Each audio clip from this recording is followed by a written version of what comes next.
Since antiquity, electricity had inspired and amused. The ancient Greeks marvelled at the attractive force generated by rubbing amber against fur, and both the Romans and Persians had devised their own form of electric lighting, powered by early forms of copper batteries contained within ceramic pots. Ben Franklin was said to have gotten himself quite wet when attempting to prove that lightning and static electricity were one and the same phenomena, which, though he did propose the key and kite experiment, it's very unlikely he ever actually performed it himself. And electricity-themed parlour tricks, such as making flakes of golden leaf leap into the air, seemingly of their own accord, kept the wealthy amused across many a drunken evening. So by the time that James Clerk Maxwell was born in the summer of 1831, electricity had already held a fairly prominent point of focus. The first traditional battery, as well as the first light bulbs, had already been invented. But much was still not yet known, for only in the decade prior had Hans Christian Ørsted uncovered the secret that electricity was capable of generating magnetic fields. The two forces, it seemed, were somehow interlocked. In fact, it was in the year of Maxwell's birth that his future collaborator, Michael Faraday, published his now famous law of induction. Faraday's experiments showed us how not only could electricity generate magnetism, but magnetism could induce electricity. Simply by moving an ordinary magnet over a length of coiled copper wire, Faraday could generate an electrical current moving within the wire. He proposed that this must be the result of the invisible field of magnetic force that reaches out beyond the borders of the magnet. However, the experiment didn't suggest that this electrical current came about simply due to the magnet's presence, as when the coil and magnet remained motionless, the electrical current would disappear. It was only when the magnet was put back into motion that the current would present itself, suggesting a very unique bond between the two forces. The electrical current's amplitude would even increase in tandem with the swiftness of the magnet's movement, and would also move back and forward in tandem with the direction of the moving magnetic poles. One evening, after completing a public lecture 20 minutes early, Faraday chose to spend his remaining minutes openly musing. After a short freestyle of idle speculation, he made the throwaway comment that these ripples upon the electric and magnetic fields might in fact turn out to be the only thing that our eyes had ever seen. Unknown to Faraday, it was his intuition for this mysterious medium, and the understanding that Maxwell was yet to provide, that would inevitably lead to the entirety of our modern electrical civilization.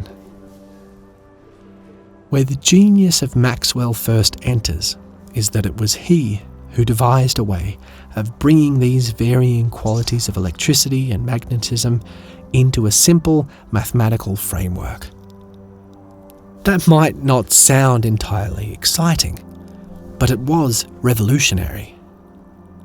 And perhaps far more exciting than it appears at face value, because encapsulated within 4 modest equations was the ability to describe every attribute of this peculiar causal occurrence, from the amplitude of the magnetic and electrical waves to the way they would influence one another through movement within a 3-dimensional space, and even the direction of the field and the density of the system's environment. All these subtleties and their various relationships were here outlaid in 4 short and beautifully elegant equations. But the great party trick of his life was not yet over, for his most influential discovery was to arise almost entirely by accident when he chose to consider how his new equations might operate within the ether and the vacuum of space. Within the constraints of his theoretical void, each of the 4 equations gave a new insight. 1. That there were simply no electrical charges present within a vacuum. 2. That there are no magnetic monopoles in a vacuum. 3. That any changing magnetic field must still give rise to an electrical field. And 4. That any changing electrical field must still give rise to a magnetic field. For Maxwell, this explained how, though a system might be initially chargeless in a vacuum, each force still has the ability to piggyback off the other, thus propagating through space in the form of an oscillating wave, an electromagnetic wave surfing the ether, a wave for which he then decided to calculate a speed, thus leading to what can only be described as the ultimate eureka moment.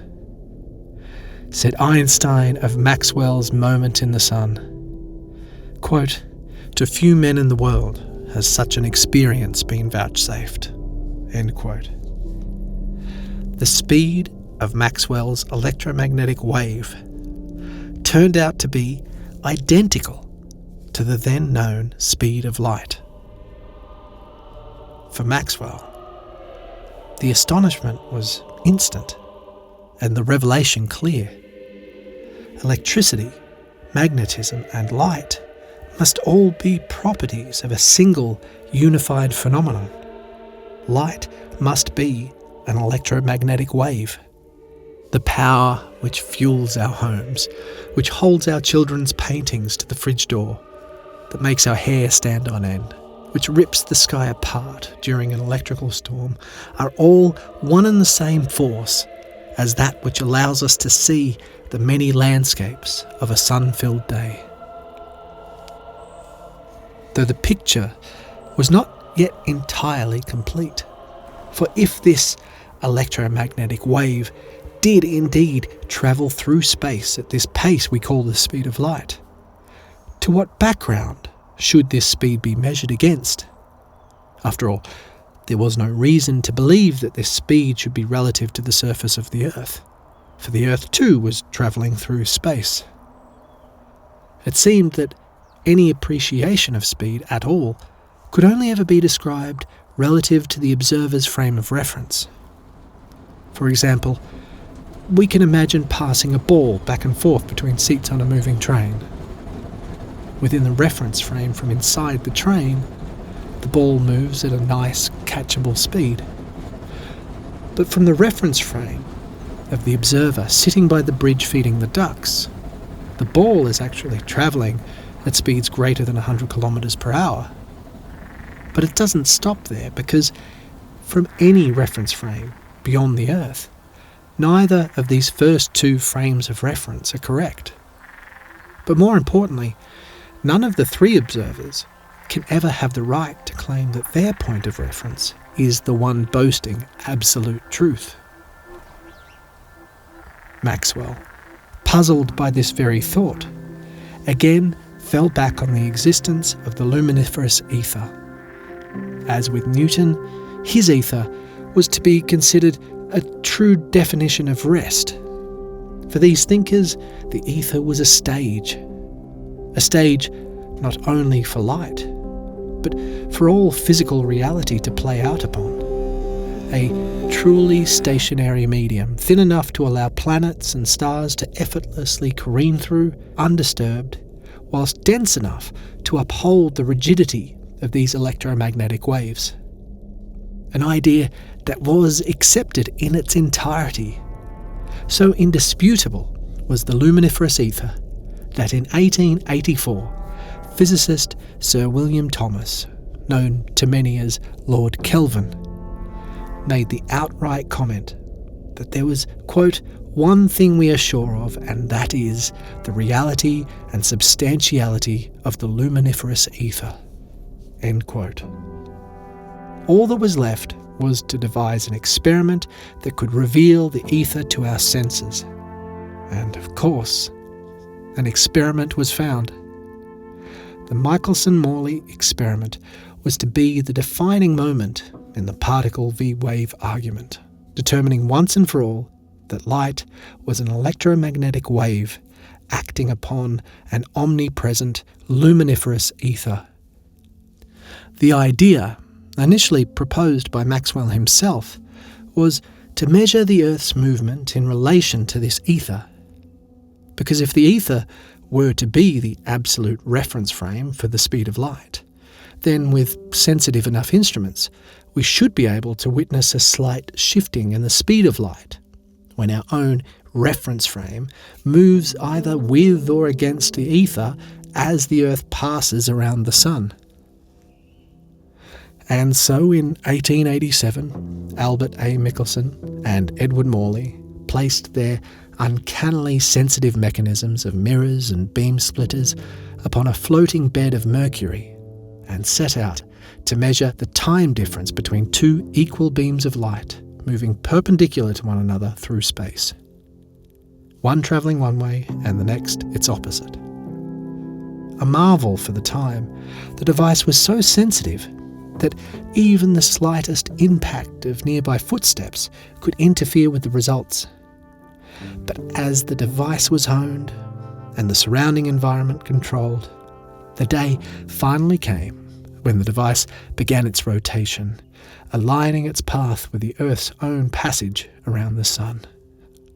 And then the two beams were let loose, hurtling down their unique paths. But as the data began to ring in, it was clear that no variation in light speed was apparent. The speed of light seemed fixed, unaffected by the moving reference frame.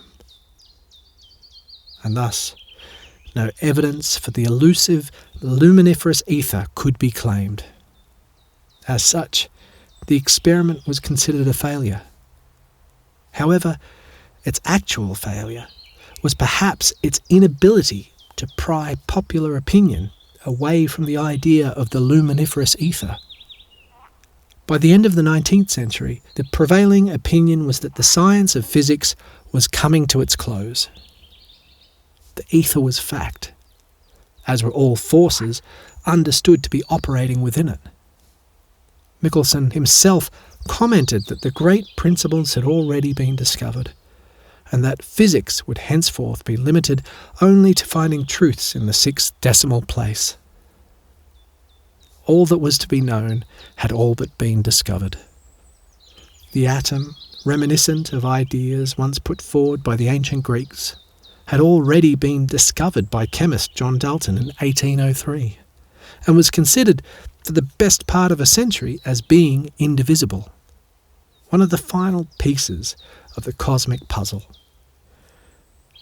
Though what was to unfold next would turn out to be nothing short of a world-changing paradigm shift.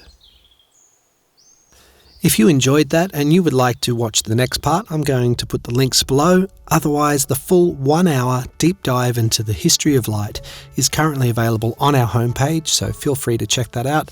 Otherwise, much love, and I hope you all have a wonderful, wonderful week. See you later.